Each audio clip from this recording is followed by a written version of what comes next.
ভেনেজুয়েলার রাজধানী কারাকাস সহ দেশের বিভিন্ন অঞ্চলে আঘাত হেনেছে ৭.২ ও ৭.৫ মাত্রার দুটি শক্তিশালী ভূমিকম্প। মাত্র ৩৯ সেকেন্ডের ব্যবধানে হওয়া এই জোড়া ভূকম্পনে একাধিক ভবন ধসে পড়েছে এবং আতঙ্কে রাস্তায় নেমে আসেন হাজার হাজার মানুষ। মার্কিন ভূতাত্ত্বিক জরিপ সংস্থা USGS জানিয়েছে, ভূমিকম্পে ব্যাপক প্রাণহানি ও ক্ষয়ক্ষতির আশঙ্কা রয়েছে। রাজধানী কারাকাসের লস পালোস গ্রান্দেস ও আলতামিরা এলাকায় সবচেয়ে বেশি ক্ষয়ক্ষতি হয়েছে বলে জানা গেছে।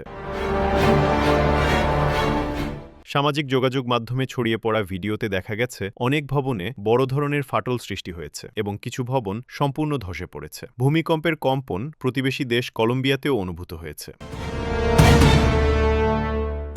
এদিকে উদ্ধার কাজ শুরু করেছে কর্তৃপক্ষ। ক্ষতিগ্রস্ত এলাকাগুলোতে জরুরি সহায়তা পৌঁছে দিতে কাজ করছে উদ্ধারকারী দল। এই ভয়াবহ দুর্যোগে দেশ জুড়ে শোক ও উদ্বেগের পরিবেশ বিরাজ করছে।